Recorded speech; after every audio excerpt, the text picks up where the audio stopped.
Mary Elizabeth Jenkins, later known as Mary Surratt, was born to Archibald and Elizabeth Ann Jenkins on a tobacco plantation near the southern Maryland town of Clinton. Sources differ as to whether she was born in 1820 or 1823.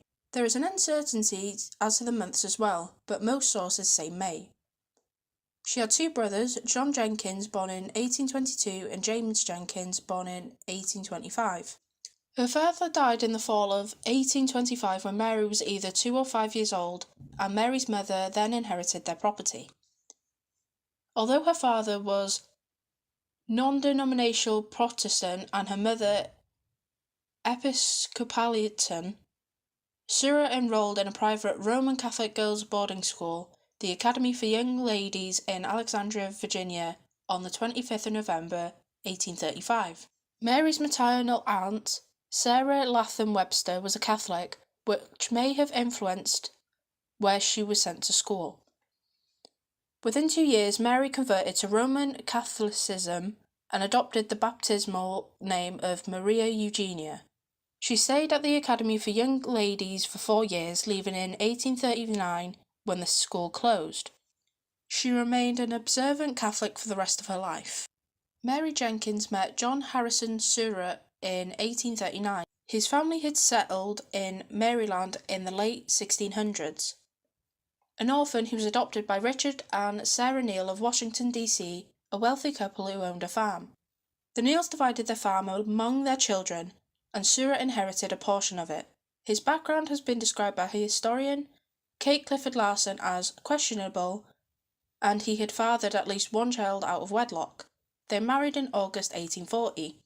John converted to Roman Catholicism prior to his marriage, and the couple may have wed at a Catholic church in Washington, D.C. John purchased a mill in Oxton Hill, Maryland, and the couple moved there. The Surratts had 3 children over the next 3 years. Isaac, born on the 2nd of June, 1841, Elizabeth Susanna, nicknamed Anna, born on the 1st of January, 1843, and John Jr., born April 1844. In 1843, John Surratt purchased from his adoptive father 236 acres of land, straddling the D.C.-Maryland border, a parcel named Foxhall, approximately the area between Wheeler Road and Owens Road today. Richard Neal passed away in September 1843, and a month later, John purchased 119 acres of land adjoining Foxhall. John, Mary Surratt, and their children moved back to John's childhood home to live in the District of Columbia in 1845 to help John's mother run the Neal farm. But Sarah Neal fell ill and passed away in August 1945. Shortly before her death, deeded the remainder of the Neal farm to John. Mary Surratt became involved in raising the funds to build St. Ignatius Church in Oxon Hill, but John was increasingly unhappy about his wife's religious activities. His behaviour deteriorated over the next few years. John drank heavily, often failed to pay his debts, and his temper was increasingly volatile and violent. In 1851, the Neal farmhouse burned to the ground. An escaped family slave was suspected of setting the blaze. John found work on the Orange and Alexandria Railroad. Mary moved with her children into the home of her cousin Thomas Jenkins in nearby Clinton. Within a year, John purchased 200 acres of farmland near what is now Clinton, and by 1853 he constructed a tavern and an inn there. Mary initially refused to move herself and the children into the new residence. She took up residence at the old Neal farm, but John sold both the Neal farm and Foxhall in May 1853 to pay debts, and she was forced to move back in with him in December. With the money he earned from the tavern and the sale of his other property, on the 6th of December 1853, John Surratt bought a townhouse in Washington, D.C. and began renting it out to tenants. The area around the tavern was officially named Surrattsville the same year. Although Surrattsville was a well-known crossroads, the community did not amount to much. Just the tavern, a post office, inside the tavern, a forge, a dozen or so houses, some of them log cabins. John Surratt was the hamlet's first postmaster. He expanded his family's holdings by selling off land, paying down debt, and starting his own businesses. Over the next few years, Surratt acquired or built a carriage house, corn crib, general store, forge, granary, gristmill, stable, tobacco curing house, and wheelwright shop. By 1857, Surratt had sold all but 600 acres of the family's formerly extensive holdings, which represented about half the 1,200 acres he had originally owned. In 1858, Mary wrote a letter to a local priest telling him that Surratt was drunk every single day. In 1860, St. Thomas Manor School closed and Isaac found work in Baltimore, Maryland. The Surratts sold another 100 acres of land, which enabled Anna to remain at the Academy for Young Ladies and John Jr. to enroll at St. Charles College, Maryland. The couple also borrowed money that same year against the townhouse in Washington, D.C., and at some point used the property as collateral for a $1,000 loan. John Surratt collapsed suddenly and passed away on either the 25th of August or 26th of August in 1862. The cause of death was a stroke. The Surratt family affairs were in serious financial difficulties. John Jr. and Anna both left school to help their mother run the family's remaining farmland and businesses. On the 10th of September 1862, John Jr. was appointed postmaster of the Surrattsville Post Office. By 1864, Mary Surratt found that her husband's unpaid debts and bad business deals had left him with many creditors. Mary was tired of running the farm, tavern, and other businesses without her son's help. In 1864, she began considering moving her townhouse into the city. On the 1st of October 1864, she took possession of a townhouse in Washington, D.C. The grey brick house had 4 stories and stood on a lot of 29 feet wide and 100 feet deep. Surratt began moving her belongings into the townhouse that month, and on the 1st of November 1864, Anna and John Jr. took up residence there. Mary Surratt herself moved into the home on the 1st of December. The same day, she leased the tavern in Surrattsville to a former Washington, D.C. policeman and Confederate sympathizer, John M. Lloyd, for $500 a year. On the 30th of November, the 8th of December, and the 27th of December, Mary Surratt advertised for lodgers in the Daily Evening Star newspaper. She initially said that she wanted only lodgers who were known to her personally or were recommended by friends, but in her advertisement she said the rooms were available for 4 gentlemen. Some scholars have raised questions about Surratt's move into the city. Historians Kate Larson and Rob Chamley have noted that although there is no definite proof, a case can be made that Surratt made the move to the city in furtherance of her and her son's espionage activities. For example, Larson and Chamley say that on the 21st of September 1864, John Surratt wrote to Louis J. Wakeman observing that the family's plans to move up to the city were advancing rapidly, on account of certain events having turned up. Perhaps a cryptic reference to either his Confederate activities in general or the conspiracy to kidnap or unalive Lincoln. Larson was observed that although the move made long-term economic sense for Surratt, it also in the short term would have meant moving expenses and furnishing up to 10 rooms in the townhouse, many she did not have. Chamley, too, found little economic reason to move into the city and concluded that it could only have been profitable to rent the H Street boarding house entirely to lodgers. During her time in the city, Surratt tried to keep her daughter away from what she felt were negative influences. Moreover, Surratt still owed money on both the tavern and the townhouse and would take out yet another mortgage against the townhouse in January 1865. John Jr. transferred all his title to the family property and his mother in January 1865. That act may have additional implications. A traitor's property could be seized, and John's spy knowledge was certainly his motivation for relinquishing his title to the houses and land. Mary may have not known of his motivation as well, or at least suspected. If she did, she would have possessed at least de facto knowledge of the conspiracy. Louis J. Wakeman moved into the Surratt's boarding house on the 1st of November 1864. On the 23rd of December 1864, Dr. Samuel Mudd introduced John Surratt Jr. to John Wilkes Booth. Booth recruited John Jr. into his conspiracy to kidnap Lincoln. Confederate agents began frequenting the boarding house. Booth visited the boarding house many times over the next few months, sometimes at Mary's request. George Azodeau and Lewis Powell boarded the townhouse for short periods. Azodeau, a friend of both John Jr. and Booth, and a co-conspirator in the plot to kidnap Lincoln, visited the boarding house several times in the first 2 months of 1865. He stayed at the Surratt boarding house in February 1865, but he proved to be a heavy drinker and Surratt evicted him after just a few days. However, he continued to visit the townhouse frequently afterward. Powell posted as a Baptist preacher and stayed at the boarding house for 3 days in March 1865. David Herold also called at the home several times. As part of the plot to kidnap Lincoln in March 1865, John Azodeau and Herold hid 2 Spencer carbines, ammunition and some other supplies at the Surratt Tavern in Surrattsville. On the 11th of April, Mary Surratt rented a carriage and drove to the Surratt Tavern. She said that she made the trip to collect a debt owed to her by a former neighbour. However, according to her tenant, John Lloyd, Surratt told him to get the shooting irons ready to be picked up. On the 14th of April, Surratt said that she would once again visit the family tavern in Surrattsville to collect a debt. Shortly after she left the city, Booth visited the boarding house and spoke privately with her. He gave her a package later found to contain binoculars for Lloyd to pick up later that evening. Surratt did so, according to Lloyd, again, and told Lloyd to have the shooting irons ready for pickup and handed him a wrapped package from Booth. Booth's plan was to assassinate Lincoln and have Azodote kill Vice President Andrew Johnson and Powell kill Secretary of State William H. Seward. Booth killed Lincoln, Azodote never attempted to kill Johnson, and Powell stabbed Seward repeatedly but failed to murder him. As they fled the city after Lincoln's assassination, Booth and Herold picked up the rifles and binoculars from Surratt's tavern. Lloyd repaired a broken spring on Surratt's wagon before they left. At around 2 a.m. on the 15th of April 1865, members of the District of Columbia Police visited the Surratt boarding house seeking John Wilkes Booth and John Surratt. Why the police came to the house is not entirely clear. Most historians conclude that Weichman's friend, Department of War employee Daniel Gleason, had alerted federal authorities to Confederate activity centered on the Surratt house, but that does not explain why police rather than federal agents appeared there. Historian Roy Chamley, however, says that there is evidence that Gleason did not tell police about his suspicions of Weichman for several days. Within 45 minutes of the attack on Lincoln, John Surratt's name had become associated with the attack on Secretary of State William H. Seward.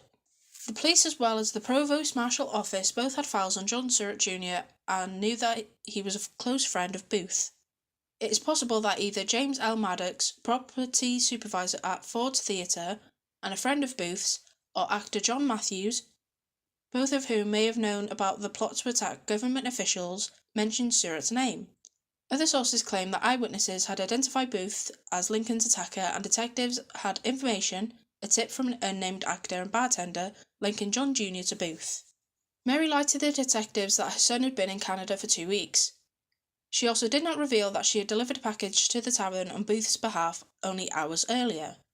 On the 17th of April, a Surratt neighbour told US military authorities that he overheard one of Surratt's servants saying that 3 men had come to the house on the night of Lincoln's assassination, and that one of the men had mentioned Booth in a theatre. The servant was mistaken about the date, and John Surratt Jr. had indeed been in Elmira, New York, on a mission for the Confederate general. Other pieces of information also mentioned the boarding house as a key meeting place for the possible conspirators.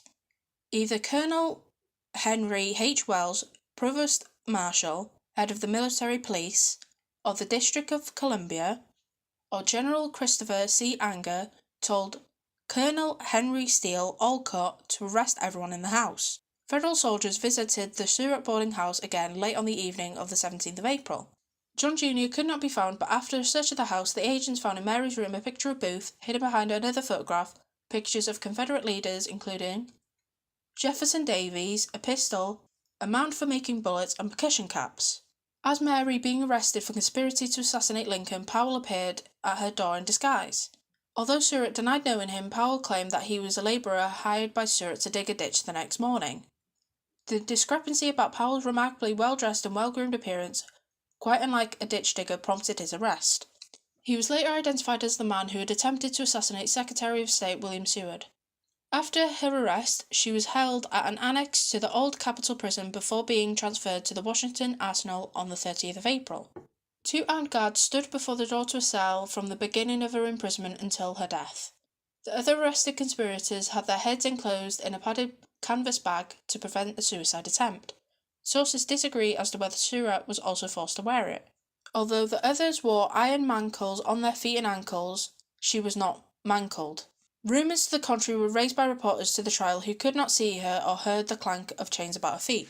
The rumours were repeatedly investigated and denied. She began to suffer menstrual bleeding and became weak during her detention. She was given a rocking chair and allowed visits from her daughter Anna. She and Powell received the most attention from the press. The Northern press was highly critical of her, claiming that she had a criminal face due to a small mouth and dark eyes. John Surratt Jr. was in Elmira at the time of the assassination, delivering messages on behalf of the Confederate general. After learning of Lincoln's death, he fled to Montreal, Quebec, Canada. The trial of the alleged conspirators began on the 9th of May. A military tribunal, rather than a civilian court, was chosen as the venue because government officials thought that its more lenient rules of evidence would enable the court to get to the bottom of what was then perceived by the public as a vast conspiracy. All 8 alleged conspirators were tried simultaneously. Historians have conflicting views regarding Surratt's innocence. A room on the northeast corner of the 3rd floor of the arsenal was made into a courtroom, and the prisoners were brought into the room through a side door, which prevented them from passing by or being harassed by spectators. Surratt was given special considerations during the trial because of her illness and gender. In the courtroom, she sat apart from all the other prisoners. Sources differ as to whether an armed guard sat on either side of her, as was done for the other prisoners during the trial. While others wore wrist and ankle manacles in the courtroom, she didn't. She was also permitted a bonnet, fan, and a veil to hide her face from spectators. As her illness worsened during the trial, she was moved to a larger and more comfortable prison cell. Surratt was charged with abetting, aiding, concealing and counselling and harbouring her co-defendants. The federal government initially attempted to find legal counsel for her and others, but almost no attorneys were willing to take the job for fear that they would be accused of disloyalty to the Union.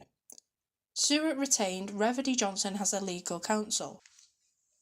A member of the military commission trying the conspirators challenged Johnson's right to defend Surratt, as he had objected to requiring loyalty oath from the voters after the 1864 presidential election. After much discussion, this objection was withdrawn, but damage had been done to his influence, and he did not attend most of the court sessions. Most of Surratt's legal defence was presented by 2 other lawyers, Frederick Aiken and John Wesley Clampett. The prosecution's strategy was to tie Surratt to the conspiracy. Powell's arrival at a boarding house 3 days after the president's murder was critical evidence against her, the government argued. The prosecution presented 9 witnesses, but most of the case rested on the testimony of just 2 men, John M. Lloyd and Louis J. Wakeman. Lloyd testified on the 13th and 15th of May, 1865, on the hiding of the carbines and other supplies at the tavern in March. Lloyd testified on the 13th and 15th of May, 1865, on the hiding of the carbines and other supplies at the tavern in March, and the 2 conversations he had had with her, which she told him to get the shooting irons ready. Wakeman's testimony was important as it established an intimate relationship between her and the other conspirators. Wakeman testified from the 16th to 19th of May and said that he had resided in the boarding house since November 1864. Wakeman had driven Surratt to the tavern on the 11th and 14th of April, confirmed that she and Lloyd had spent much time in private conversation, testified that he saw Booth give her a package of binoculars, and attested that she had turned the package over to Lloyd. Wakeman also testified at length about Surratt's family's ties to the Confederate spy and courier rings operating in the area and their relationships with Azoto and Powell. Other prosecution witnesses reinforced Wakeman's testimony. Emma Offnett, Lloyd's sister-in-law, testified that she saw but did not hear Surratt speaking for long periods of time with Lloyd on the 11th and 14th of April. Government agents testified about their arrest of Surratt, Powell's arrival, and her denial that she knew Powell. The fact that Powell sought refuge in the boarding house after Lincoln's murder left a bad impression on her. Surratt's refusal or failure to recognise him also weighed against her. The agents also testified about their search of the house and the evidence, the photographs, the weapons, etc. discovered there. Lloyd's testimony was the most important for the prosecution's case, for it indicated that she had played an active role in the conspiracy in the days before Lincoln's death. The prosecution rested its case on the 22nd of May. The defence strategy was to impeach the testimony of the key prosecution witnesses, Lloyd and Wakeman. It also wished to show that she was loyal to the Union, her trips to Surrattville were an innocent nature, and she had not been aware of Booth's plans. There were 31 witnesses who testified for the defence. George H. Calvert testified that he had pressed Surratt to pay a debt. Bennett Gwynn said Surratt had sought payment from John Northey to satisfy the Calvert debt, and Northey agreed that he had received a letter from Surratt for him to appear at the tavern on the 11th of April to pay what was owed. Several witnesses alleged Lloyd's character by testifying about his alcoholism, while others said that he was too intoxicated on the day of Lincoln's assassination to remember that day clearly. Augustus Howell, a Confederate agent, testified Wakeman as an untrustworthy witness as he had sought to become a Confederate spy himself. The prosecution had attempted to show that Howell was a Confederate spy and should not be trusted. Anna Surratt testified that it was Wakeman who had brought Azoto to the boarding house, that the photograph of Booth was hers, and that she owned photographs of the Union political party and military leaders. Anna denied ever overhearing any discussions of disloyal activities or ideas in the boarding house, and that Booth's visits to the house were always short. Anna explained her mother's failure to recognise Powell by asserting that she could not see well. Augusta Howell, a former servant, and Honora Fitzpatrick, a former slave, testified to Mary's poor eyesight as well. The former servant and former slave both said that Surratt had given the Union soldiers food. Numerous witnesses were called at the end of the defence's case to testify her loyalty to the Union, her deep Christian faith, and her kindness. During the prosecution's rebuttal, government lawyers called 4 witnesses to the stand who testified as to Wykeman's unpredictable character. Johnson and Aiken presented the closing arguments for the defence. Johnson attacked the jurisdiction of a military tribunal over civilians, as had Mudd's attorney. Aiken also challenged the court's jurisdiction. He also reiterated that Lloyd and Wykeman were unreliable witnesses and that the evidence against her was all circumstantial. The only evidence linking Surratt to the conspiracy to kill Lincoln, he said, came from Lloyd and Wykeman, and neither man was telling the truth. Dorothy Cundan has written that there is evidence that the latter's perjured testimony was suborned by Secretary of War Edwin M. Saturn. Judge Advocate John Bingham presented the closing argument for the prosecution. The military tribunal had jurisdiction, he said, not only because the court itself had ruled at the beginning of the trials that it did because there were crimes committed in a military zone during the time of war and against high government officials in carrying out treasonous activities. Bingham pointed out that Surratt's boarding house was where the conspiracy was planned, and Azodote, Booth and Powell had all met with Surratt. Booth had paid for the rental of the carriage that took Surratt to Surrattsville each time, and Bingham said that there was evidence that Surratt's trips were critical to the conspiracy. Bingham also said that Lloyd's testimony had been corroborated by others and that his unwillingness to reveal the catch of weapons in the tavern was prompted by his subservient tenant relationship to Surratt. Bingham concluded by reiterating the government's key point: Powell had returned to Stewart's house without seeking Surratt, and that alone was proof of her guilt. Bingham also pointed out for the tribunal that the charge a person was indicted for was irrelevant. Under the law of conspiracy, if one person carries out a crime, all conspirators are guilty of the same crime. The trial ended on the 28th of June, 1865. Surratt was so ill on the last 4 days of the trial that she was permitted to stay in a cell. The military tribunal considered guilt and sentencing on the 29th and 30th of June.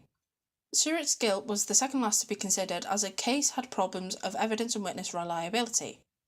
The sentence was handed down on the 30th of June. The military tribunal found her guilty on all charges but 2. A death sentence required for 6 of the 9 votes of the judges. Surratt was sentenced to death, the first woman executed by the federal government. The sentence was announced publicly on the 5th of July. When Powell learned of his sentence, he declared that she was completely innocent of all charges. The night before the execution, Surratt's priest and Anna Surratt both visited Powell and elicited from him a strong statement declaring Mary innocent. Although it was delivered to Captain Christian Rath, who was overseeing the execution, Powell's statement had no effect on anyone with authority to prevent Surratt's death. George Azodote bitterly condemned her, implicating her further in the conspiracy. Powell's was the only statement by a conspirator exonerating Surratt.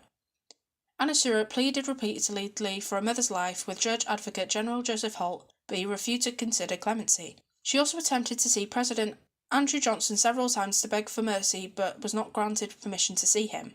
5 of the 9 judges signed a letter asking President Johnson to give Surratt clemency and commute her sentence to life in prison because of her age and gender. Holt did not deliver the recommendation to Johnson until the 5th of July, 2 days before Surratt and the others were to hang.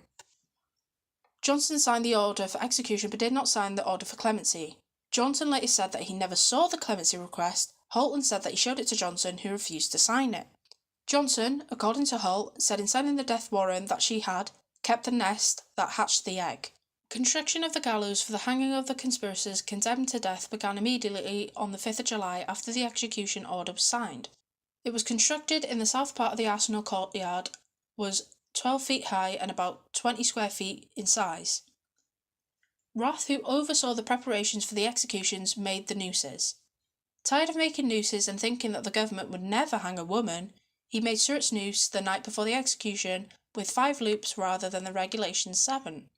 He tested the nooses that night by tying them to a tree limb and a bag of buckshot and then tossing the bag to the ground. The ropes held. Civilian workers did not want to dig the graves out of superstitious fear, so Rath asked for volunteers among the soldiers at the arsenal and received more help than needed.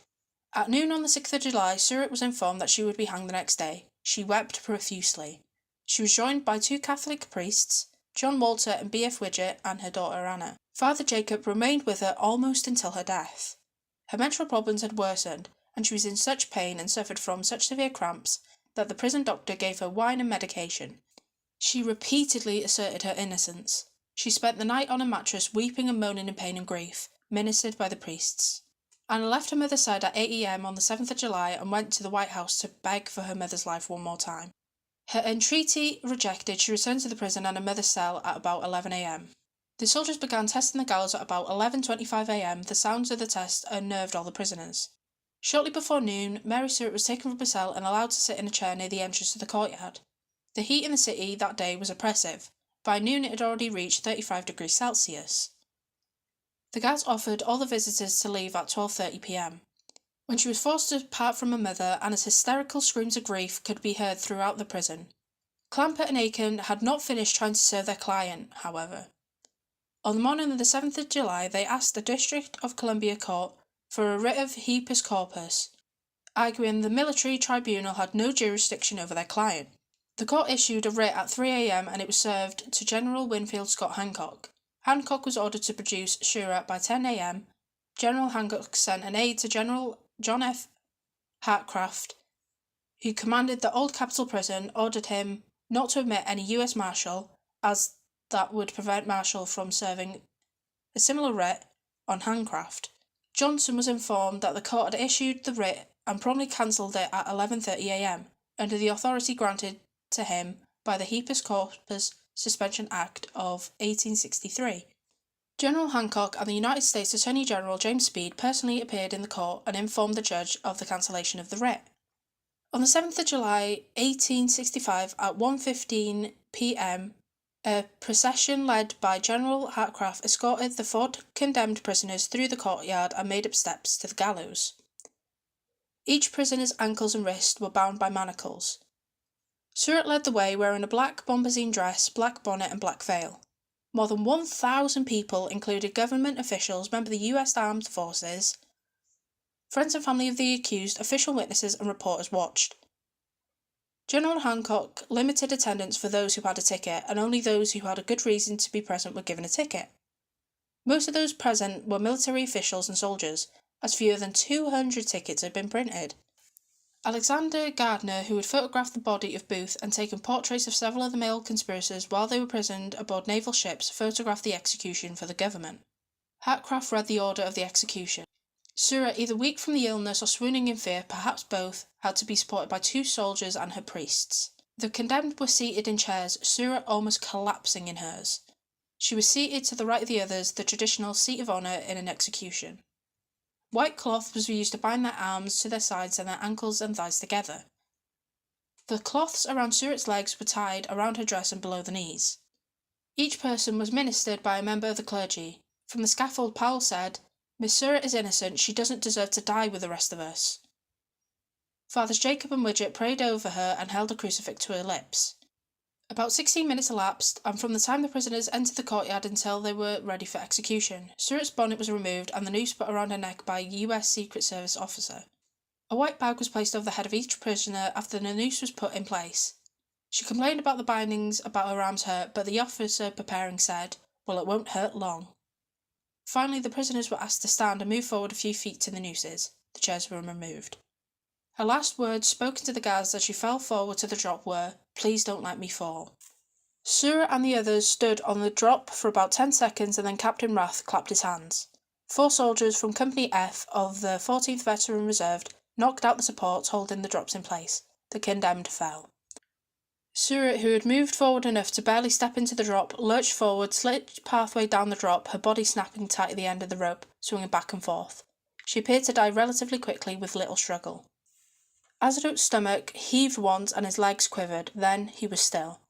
Herold and Powell struggled for nearly 5 minutes, strangling to death. Each body was inspected by a physician to ensure that death had occurred. The bodies of the executed were allowed to hang for about 30 minutes and soldiers began to cut them down at 1:53 p.m.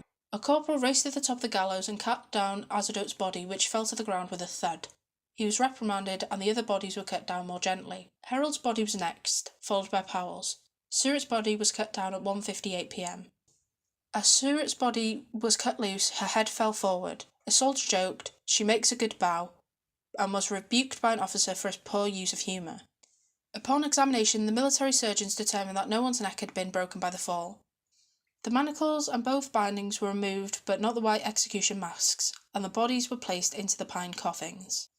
The name of each person was written on a piece of paper by Acting Assistant Adjutant R.A. Watts and inserted into a last file, which was placed into the coffin. The coffins were buried against the prison wall in shallow graves just a few feet from the gallows.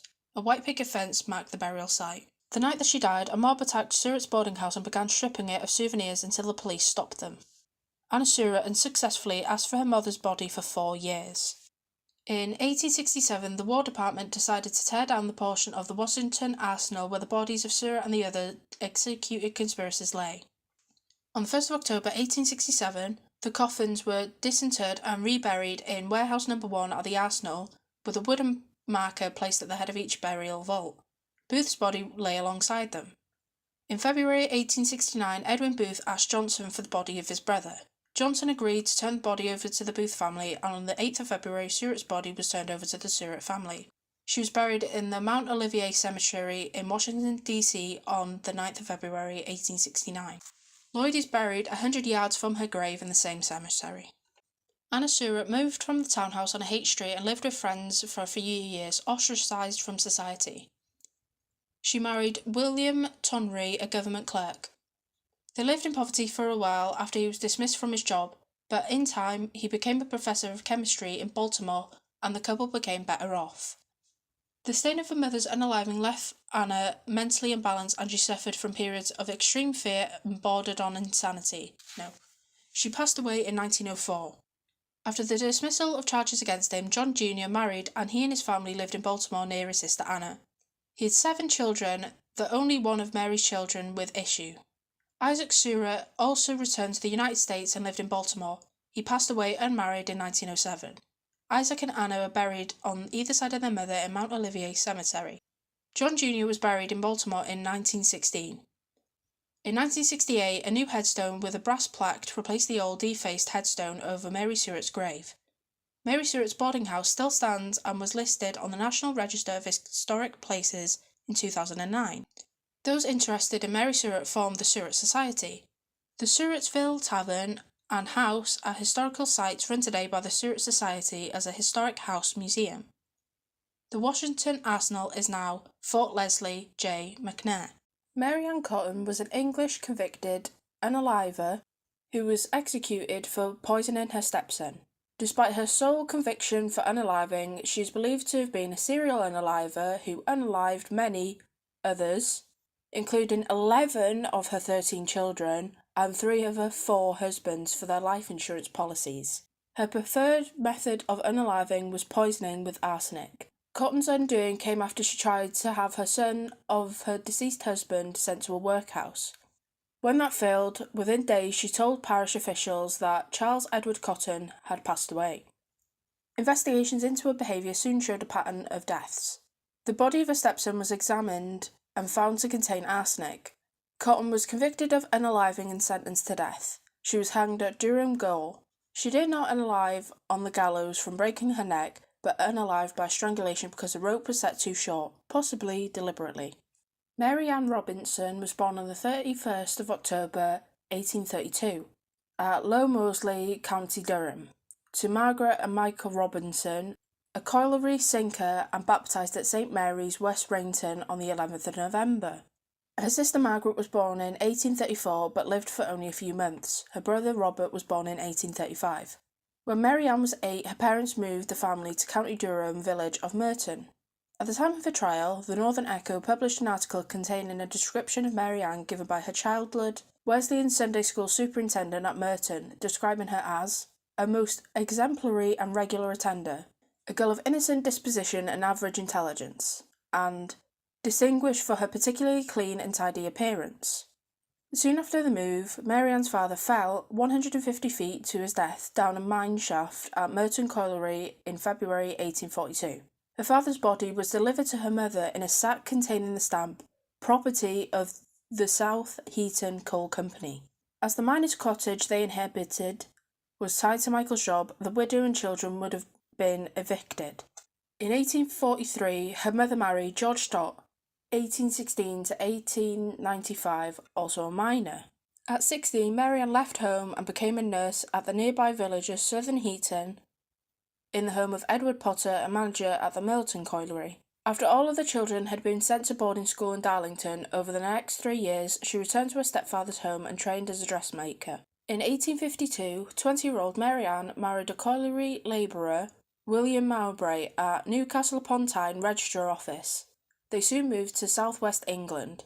At the time of the trial, there were reports of 4 or 5 of their children dying young while they were living away from County Durham. None of these deaths are registered, as although registration was compulsory at the time, the law was not enforced until 1874. The only birth recorded was that of their daughter, Margaret Jane, born at St. Germans in 1856. William and Mary Ann moved back to northeast England, where William worked as a fireman aboard a steam vessel sailing out of Sunderland, then a colliery foreman. Another daughter, Isabella, was born in 1858, and Margaret Jane died in 1860. Another daughter, also named Margaret Jane, was born in 1861, and son, John Robert William, was born in 1863, but died the next year from gastric fever. William died of an intestinal disorder in January 1865.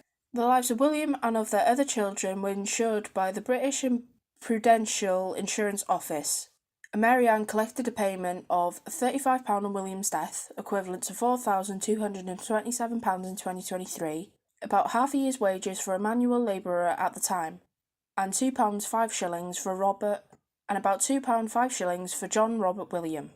Soon after Mowbray's death, Mary Ann moved to Seaham Harbour, County Durham, where she struck up a relationship with Joseph Nutras. During this time, her 3.5-year-old daughter, the second Margaret Jane, died of typhus fever, leaving her with one child of up to 9 she had borne. She returned to Sunderland and took up employment at the Sunderland Infirmary, House of Recovery for the Cure of Contagious Fever, Dispensary and Humane Society. She sent her surviving child, Isabella, to live with her mother. One of her parents at the infirmary was engineer George Ward. They married at St. Peter's Church, Monkwearworth, on the 28th of August 1865. Ward continued to suffer ill health and died on the 20th of October 1866 after a long illness characterised by paralysis and intestinal problems. The cause of death was recorded on his death certificate that of English cholera and typhoid. The attending doctor later gave evidence that Ward had been very ill, yet he had been surprised that his death was so sudden. Once again, Mary Ann collected the insurance money in respect of her husband's death. James Robinson was a shipwright at Paylon in Sunderland, whose wife Hannah had recently died. He hired Mary Ann as a housekeeper in November 1866. A month later, when James's baby, John, died of gastric fever, he turned to his housekeeper for comfort and she became pregnant. Then Mary Ann's mother, living in Seaham Harbour, County Durham, became ill with hepatitis, so Mary Ann immediately went to her. Although the mother began to recover, she also began to complain of stomach pains. She died at age 54 in the spring of 1867, 9 days after Mary's arrival. In 1867, Mary Ann's stepfather, George Stott, married his widowed neighbour, Hannah Paley.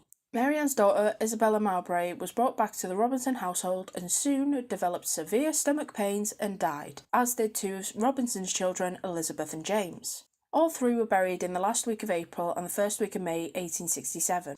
Mary Ann received a life insurance payment of £5, 10 shillings and 6pence for Isabella. Robinson married Mary Ann at St. Michael's, Bishopworth, on the 11th of August 1867.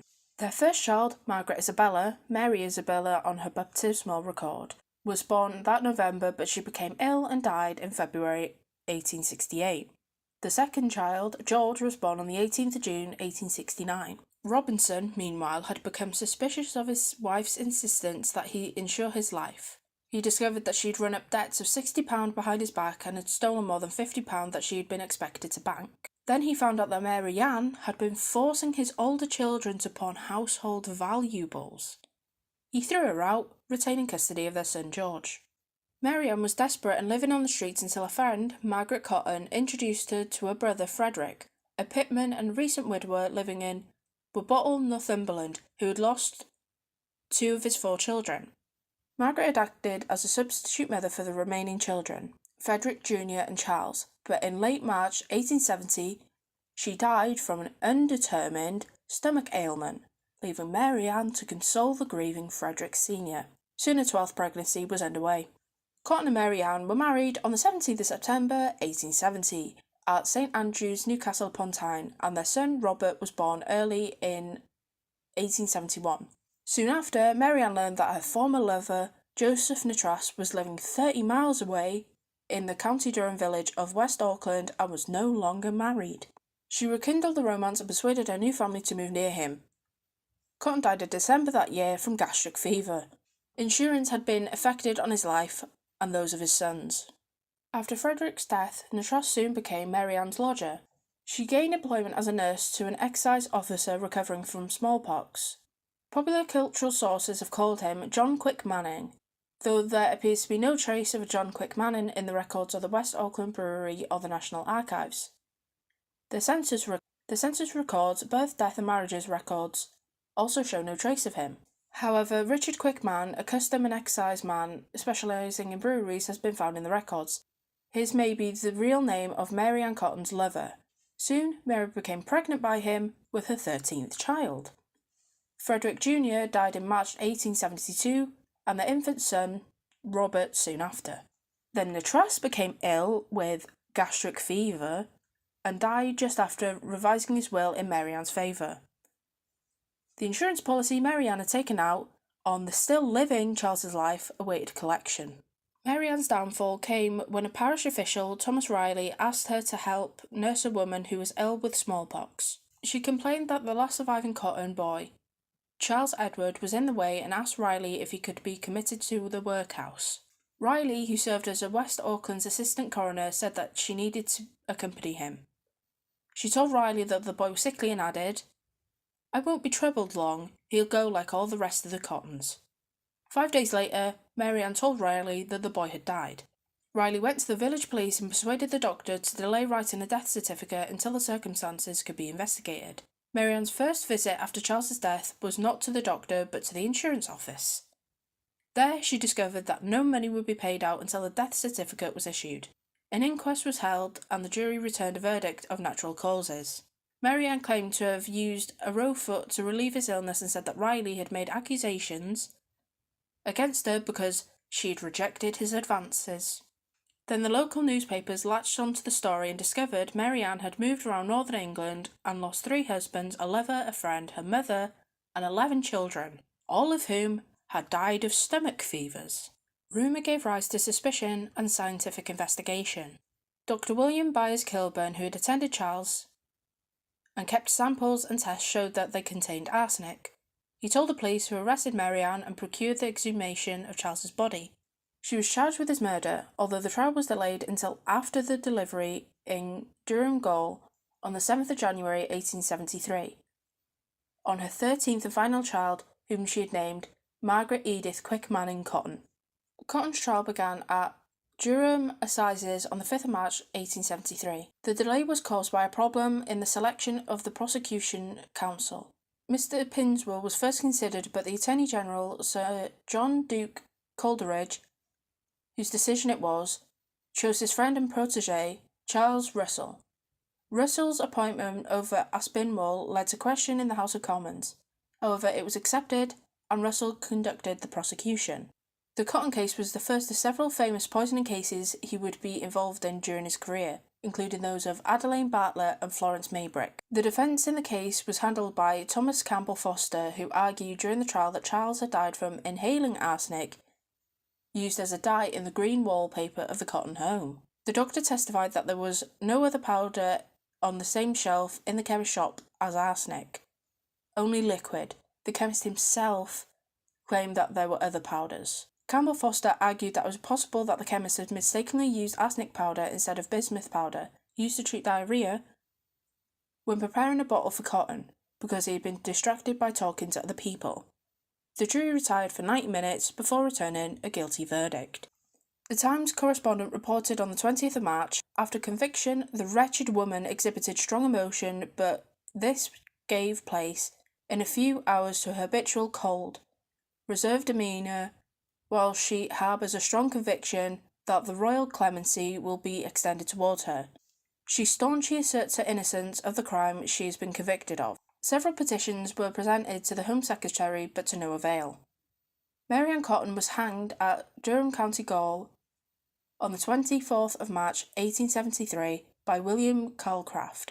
She died, but not from neck breaking, but by strangulation caused by the rope being rigged too short, possibly deliberately. Of Mary Ann's 13 children, only 2 survived her. Margaret Edith, 1873 until 1954, and her son George from her marriage to James Robinson. In 2015, ITV filmed a 2-part television drama, Dark Angel, starring Joanne Froggatt as Cotton. The series also featured Alan Armstrong, Jonas Armstrong and Emma Fielding. The first part of the dramatisation was broadcast on the 31st of October 2016. The second part was broadcast on the 7th of November. The drama was inspired by the book Mary Ann Cotton, Britain's First Female, by David Wilson, a criminologist. The Mary Ann Cotton case was partly dramatised on an episode of the 2022 BBC radio podcast series Lucy Wolseley's Lady. A nursery rhyme concerning Cotton was composed after her hanging on the 24th of March 1873.